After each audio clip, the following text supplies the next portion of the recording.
आज अंबाला कैंट में भारतीय जनता पार्टी के ऑफिस के बाहर अंबाला कैंट में ननल विज के नेतृत्व में नबला में रोज मार्च राहुल गांधी से माफी की मांग उठी। भारत के प्रधानमंत्री की मां पर अपशब्द के विरोध में सड़कों पर गुंजा राहुल गांधी से माफी मांगे। मंत्री अनिल विज की अध्यक्षता में बीजेपी ने किया कांग्रेस के खिलाफ प्रदर्शन और लगाए नारे। ये प्रदर्शन अंबाला कैंट के बाजारों से होता हुआ बीजेपी ऑफिस में पहुंचा, जहां पर कैबिनेट मंत्री अनिल विज ने पत्रकारों को संबोधित करते हुए क्या कहा, सुनिए इस खबर में। नबला की सुर्खी से राजेश शर्मा। अंबाला कैंट। इस वीडियो को ज्यादा से ज्यादा लाइक करें, शेयर करें, कमेंट करें। आपको अपना चैनल अंबाला की सुर्खी। मोदी जी की मां का अपमान नहीं सहेगा हिंदुस्तान। मोदी की मां का अपमान नहीं सहेगा हिंदुस्तान। मोदी जी की मां का अपमान नहीं सहेगा हिंदुस्तान। मोदी जी की मां का अपमान नहीं सहेगा हिंदुस्तान। मोदी की मां का अपमान नहीं सहेगा हिंदुस्तान। मोदी जी की मां का अपमान नहीं सहेगा हिंदुस्तान। राहुल गांधी के सभा के अंदर जो है मोदी जी को गाली दी गई, अब ये रोष निकाला जा रहा है, क्या कहेंगे? देखिए, इन कांग्रेस वालों ने और आरजेडी ने राजनीति का स्तर इतना गिरा दिया कि आदरणीय प्रधानमंत्री मोदी जी जो एक संवैधानिक पद है, उनकी स्वर्गीय मां के लिए शरेआम मंच से गालियां दी गई। अब ये गालियां राहुल गांधी और तेजस्वी यादव के मंच से दी गई, किसी ने भी दी। दायित्व उनका है जिनका मंच था, जिन्होंने रैली कर रही थी। और ये देश किसी भी हालत में ये बर्दाश्त नहीं करेगा। ये हिंदुस्तान की हर मां का अपमान है, हिंदुस्तान की हर महिला का अपमान है। इसलिए हैरानगी तब होती है कि आज तक एक भी कांग्रेस के राष्ट्रीय नेता ने इसके लिए माफी नहीं मांगी। आज तक एक भी कांग्रेस के नेता ने इसकी निंदा नहीं की। इसका मतलब साफ साफ ये है कि कांग्रेस की उन गाली निकालने वालों को मूक सहमति है, चुप रह के सहमति दी जा रही है कि हाँ ठीक किया। तो ये देश तो बर्दाश्त नहीं करेगा। देश तो किसी हालत में प्रधानमंत्री नरेंद्र मोदी जी की मां का अपमान बर्दाश्त नहीं करेगा। ये उनकी केवल मां का अपमान नहीं है, हर महिला का अपमान है। और कांग्रेस के अंदर की जो मानसिकता है वो खुलकर सामने आ गई और राहुल गांधी ने चुप रहकर इस पर अपनी सहमति की मोहर लगा दी।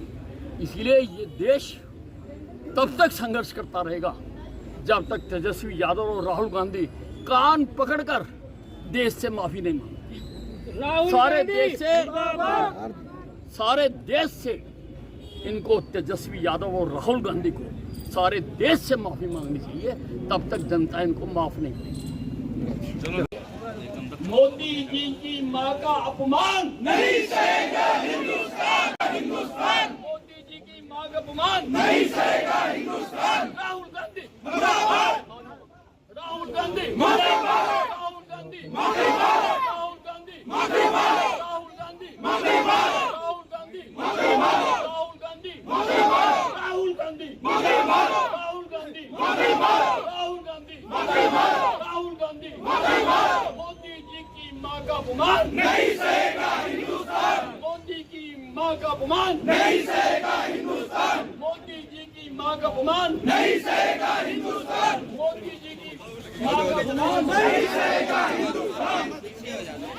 नहीं सहेगा हिंदुस्तान। राहुल गांधी मुर्दाबाद। राहुल गांधी मुर्दाबाद। मोदी जी की मां का अपमान नहीं सहेगा हिंदुस्तान। नहीं सहेगा हिंदुस्तान।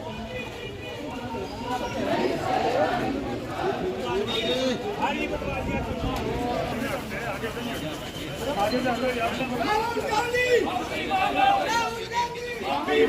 मोदी जी की मां का अपमान नहीं सहेगा हिंदुस्तान। मोदी जी की मां का अपमान नहीं सहेगा हिंदुस्तान। मोदी जी की मां का अपमान नहीं सहेगा हिंदुस्तान। मोदी जी की मां का अपमान नहीं सहेगा हिंदुस्तान। मोदी जी की मां का अपमान नहीं सहेगा हिंदुस्तान। मोदी जी की मां का अपमान मोदी जी की अपमान नहीं सहेगा हिंदुस्तान। मोदी जी की अपमान नहीं सहेगा हिंदुस्तान। मोदी जी की अपमान नहीं सहेगा हिंदुस्तान। मोदी जी की अपमान नहीं सहेगा हिंदुस्तान। मोदी जी की अपमान नहीं सहेगा हिंदुस्तान। मोदी जी की अपमान नहीं सहेगा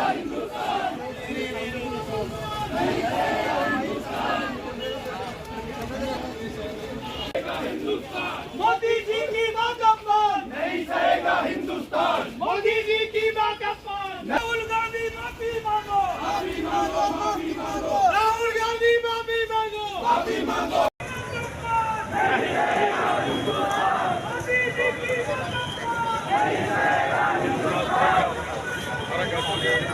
नाम जी अंदर वो फोटो खींच रहा है थोड़ी खींचो भी खींचो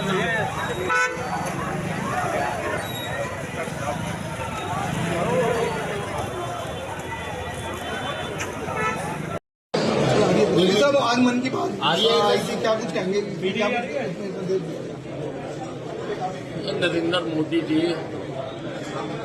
विश्व के ऐसे पहले किसी देश के प्रधानमंत्री हैं जो लगातार लोगों के सुख दुख के साथी बने। हर महीने देश की उपलब्धियों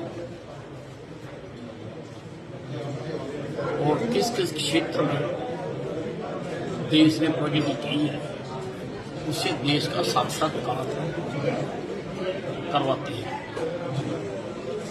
इस 125वें एपिसोड में भी उन्होंने सबसे पहले इस बार जो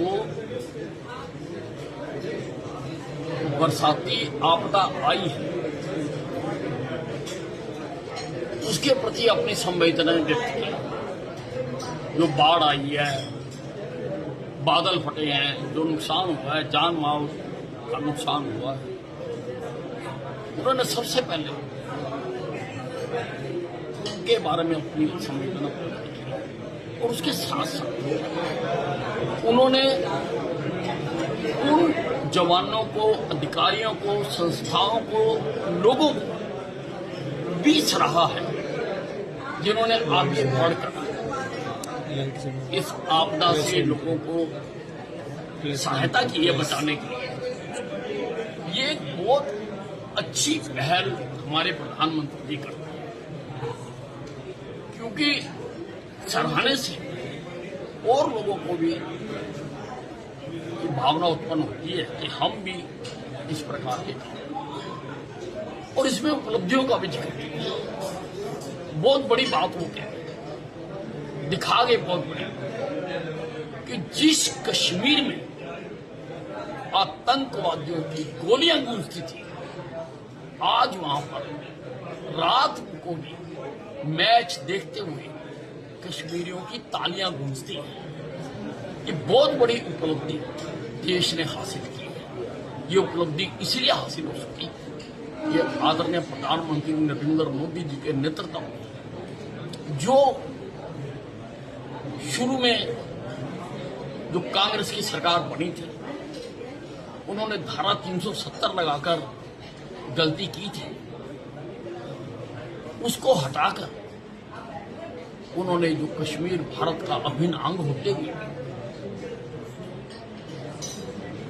धारा 370 के कारण अलग सा दिखता था, अलग प्रभाव, अलग निशान, अलग संविधान। हमारे तो पहले जनसंघ के प्रधान श्यामा प्रसाद मुखर्जी ये नारा देते हुए शहीद हुए और आज हमारी सरकार ने कश्मीर को अपने गले से लगा लिया धारा 370 जो उपलब्धि इसलिए हासिल की गई। और उन्होंने खिलाड़ियों का भी बहुत मनोबल बढ़ाया, चाहे वो वहां पर क्रिकेट का जो मैच हुआ कश्मीर में, चाहे डल लीग में जो बोट का कंपटीशन हुआ, या और भी उड़ीसा के गांव में भी फुटबॉल का भी उन्होंने दिखाया।